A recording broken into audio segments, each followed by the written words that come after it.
যদি সুষ্ঠু নিরপেক্ষ নির্বাচনের মাধ্যমে আমি যদি নির্বাচনে মানুষ আমাকে ভোট না দেয়, আমি তো জোর করে ভোট নিয়ে এমপি হতে চাবো না। Why should I? এটা তো এর লজ্জাজনক বিষয় তার কিছু হতে পারে না। কাজেই আমরা চাই আপনাদের সব রকমের সহযোগিতা করব, কিন্তু আপনারা শক্ত থাকেন, আপনারা সিদ্ধান্তগুলো নেন। You have the power and the authority. সরকার দিয়েছে, সংবিধান আপনাদের সে অথরিটি দিয়েছে।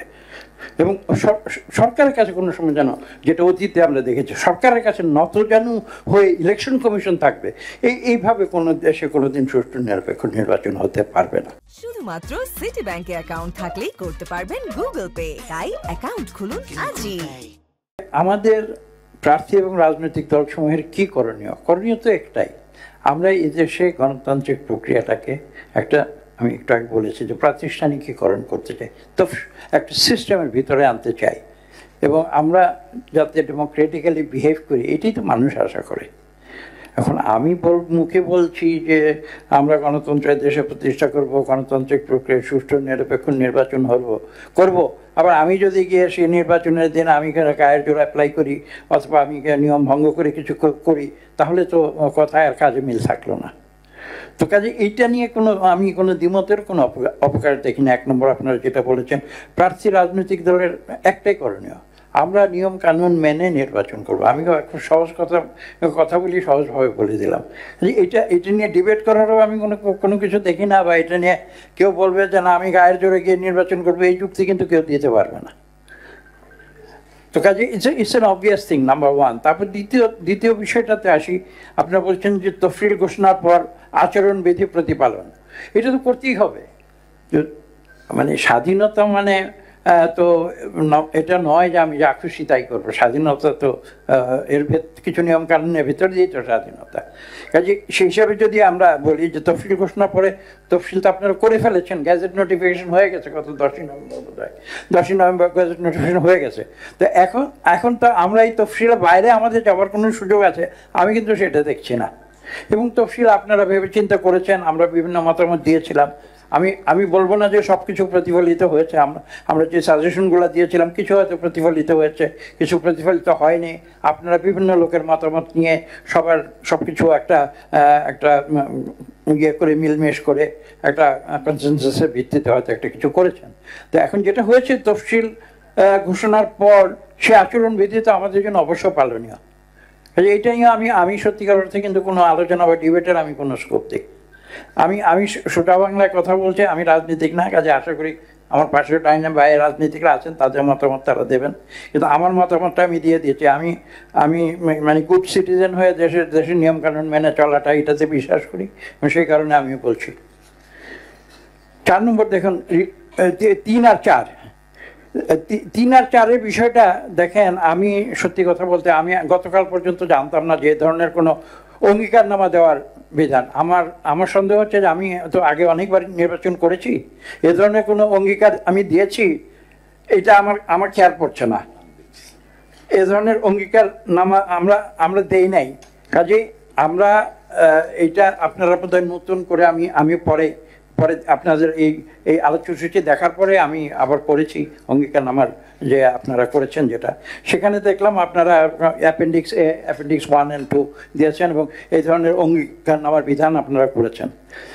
এটা করেন আপনারা। এইটা অঙ্গীকারনামা একটা কেন বহু করতে পারবেন। আসলে সত্যি কথা বলতে গেলে কি, আমি খোলাখুলি বলি, অঙ্গীকারনামা আপনারা যতই নেন, আমরা যদি আমাদের বিহেভিয়ার আমরা নিজেরা কন্ট্রোল না করি, ওইসব অঙ্গীকারনামায় কোনো কাজ হবে না। আর অঙ্গীকারনামা ভায়োলেট করার ব্যাপার থাকতে পারে। যদি আমি অঙ্গীকারনামা সই করে দিলাম কিন্তু কার্যক্ষেত্রে বাস্তবে আমি সেটা মানলাম না, তো তখন তো আপনারা সেই অঙ্গীকারনামা, আমাদের সঙ্গে ব্যারিস্টার সাহেব আছেন, তিনি আইনের বিষয়গুলো বলবেন হয়তো, সেই অঙ্গীকারনামা ভায়োলেট করলে কী হবে, কীভাবে শাস্তি দেবেন, তো এইটা তো একটা বিরাট বিষয় হয়ে যাবে। তো কাজে আমি ব্যক্তিগতভাবে একটা বিষয় বিশ্বাস করি, আপনারা যত নিয়ম কানুন বাড়াবেন, আমি জেনারেলি বলছি, আমি এই আপনাদের এই নির্দিষ্ট বিষয় নিয়ে বলছি, সাধারণভাবে বলছি, নিয়ম কানুনের বেড়াজাল যত বাড়াবেন তত জিনিসগুলো কমপ্লিকেটেড হয়ে যাবে। আপনারা কিপ দিস থিং সিম্পল। আর আপনারা মানুষকে মোটিভেট করেন, যেটা আমি সবচেয়ে গুরুত্বপূর্ণ মনে করি, মানুষকে মোটিভেট করেন that we become law abiding citizens. আমরা যখন ল অ্যাবাইডিং সিটিজেন্স হব, তখন এত নিয়ম কানুন দরকার হবে না, আমরা নিজে থেকে নিয়ম অনুযায়ী কাজ করব। আপনারা এটা হলো 3-4 গেল। আর 5 নম্বর তো আপনারা বোধহয় গতকাল বা পরশুদিন আপনারা নতুন একটা অ্যাপ আপনারা অ্যানাউন্স করেছেন, বিভিন্ন পদ্ধতিগত দিক সেটা আলোচনা করেছেন। আমি আজকে আমরা এখানে এসেছি এই প্রেক্ষিতে আমি 5 নম্বরটা অত গুরুত্বপূর্ণ মনে করছি না। এটা সাধারণভাবে বিদেশে যারা রয়েছেন তাদের জন্য গুরুত্বপূর্ণ। তবে এই অ্যাপটা যাতে সবাই ব্যবহার করে, যত বেশি ব্যবহার করা যাবে ততই বিদেশে যারা আছেন তারা ভোট দেওয়ার সুযোগ পাবেন, এটা আমরা বিশ্বাস করি। আর তফসিল ঘোষণার পরে যে নির্বাচনী এজেন্ট নিয়োগ এবং ব্যবস্থাপনার কথা বলছেন, এইটা আপনারা হয়তো গুরুত্বপূর্ণ মনে করেন, আমরাও গুরুত্বপূর্ণ মনে করি। এইটা আমরা অভ্যস্ত, আমরা এটা করে আসছি, সবসময় করি। এটা it's not even an issue for us. আপনারা তো ইস্যুর তালিকায় দিয়েছেন, নির্বাচনের আগে একটা সময় থাকে, একটা তারিখ থাকে, তার আগে আমরা দিয়ে দিই। এখানে যেটা ইম্পর্ট্যান্ট, এটা বোধহয় আপনারা করছেন এবং আমি আপনাদের ধন্যবাদ জানাই। এটার জন্য কিছু মোটিভেশনাল ট্রেনিং দরকার। আমি সম্ভবত আপনারা বোধহয় কিছু ট্রেনিং করছেন, যদি করছেন অত্যন্ত এটা ভালো, এবং এতে করে মানুষের যে মানসিকতা সেটা একটা স্ট্রিম লাইনের ভিতরে আসবে। বিশেষ করে আমরা কিন্তু আমাদের নির্বাচনী এজেন্টদের জন্য আমরা কিছু শিক্ষণীয় কাজ আমরা করি, মোটিভেশনাল কাজ করি, এবং এটা সময় মতো আমরা আপনাদের কাছে দিয়ে দিই এজেন্টদের নামগুলো। তারপরে আপনারা যেটা আইন মোতাবেক তাদেরকে যে পাস হতে ইস্যু করেন, যাতে করে তারা নির্বাচনের দিন কেন্দ্রের ভিতরে ঢুকে তারা পর্যবেক্ষণ করতে পারে বা নিশ্চিত করতে পারে যে সঠিক ভোটার আছে কি আছে না। কাজে এটাতে আসলে নতুন কিছু আমি এখানে আলোচনা করা দেখছি না। আমাদের মিস ইনফরমেশন, এআই ব্যবহার, এই যে 7 এবং 8, এটা নিয়ে আমরা আলোচনা করেছি, চিন্তা করেছি।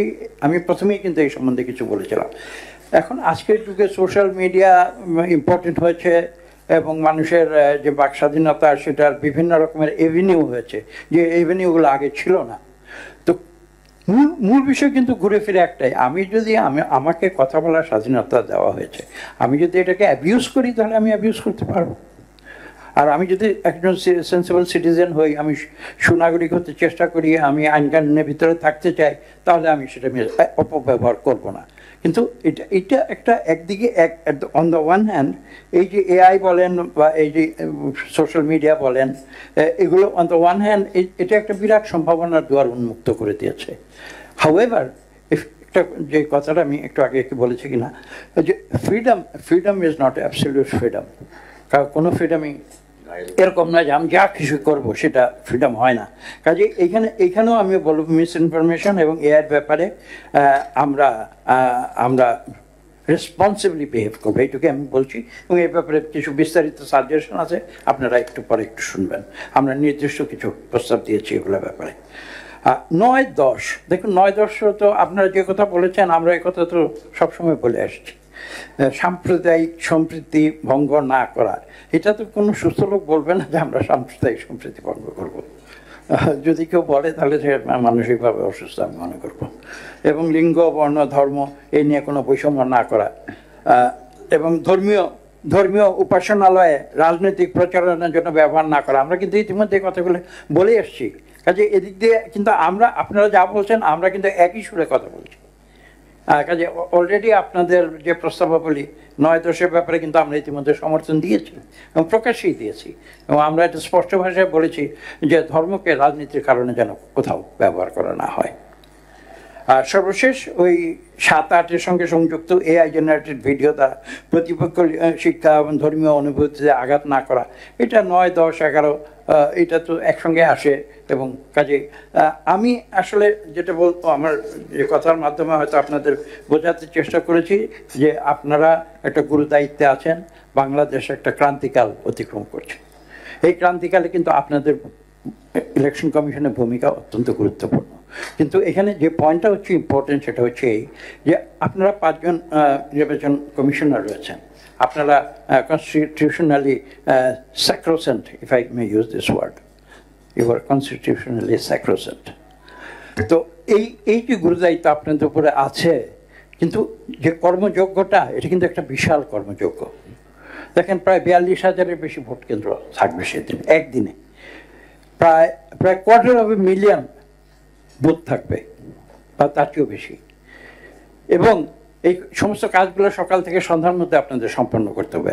আপনারা হয়তো আমি জানি না, অন্তত কমপক্ষে 1 মিলিয়ন ম্যান পাওয়ার লাগবে আপনাদের, 10 লক্ষ কম হলো। এবং সেটা কোথায় পাবেন? আপনাদের ইলেকশন কমিশনে তো সেটা নাই। যে আমাদের খুব ছোট্ট এখানে বক্তব্য হচ্ছে এই, যে আপনাদের যতটুকু ম্যান পাওয়ার আপনাদের আছে, you make the maximum use of this man power. এই যে যেমন 64 জেলা, আমি নির্দিষ্ট করে বলছি, এই যে 64 জেলায় আপনারা সরকার থেকে আপনারা বড় করে নিয়ে আসে তাদেরকে রিটার্নিং অফিসার বানান। এই যে 300 সিটে আপনারা অ্যাসিস্ট্যান্ট রিটার্নিং অফিসার বানান, সরকার থেকে ভাড়া করে নিয়ে আসে। ভাড়া দেন না, মানে এমনি ভাড়া করে নিয়ে আসেন আর কি, বিনা ভাড়ায়। তো এইটা আপনাদের ম্যান পাওয়ার বড় না, কিন্তু এইটুকু ম্যান পাওয়ার তো আপনাদের আছে। আমি কিন্তু বিশ্বাস করি, আমি আমাদের নিজেদের মধ্যে আলোচনা করেছি, আগেও বলেছি আপনাকে সেদিন যখন এসেছিলাম, যে আপনারা একবার সাহস করে এই সিদ্ধান্তটা নেন যে রিটার্নিং অফিসার আপনাদের নির্বাচন কমিশন থেকে থাকবে, অ্যাসিস্ট্যান্ট রিটার্নিং অফিসার আপনাদের নির্বাচন কমিশনে ডেডিকেটেড লোকেরা হবে। এবং দেখবেন যে এখানে একটা সিদ্ধান্তের মাধ্যমে বাংলাদেশের রাজনীতিতে গুণগত পরিবর্তন আসবে।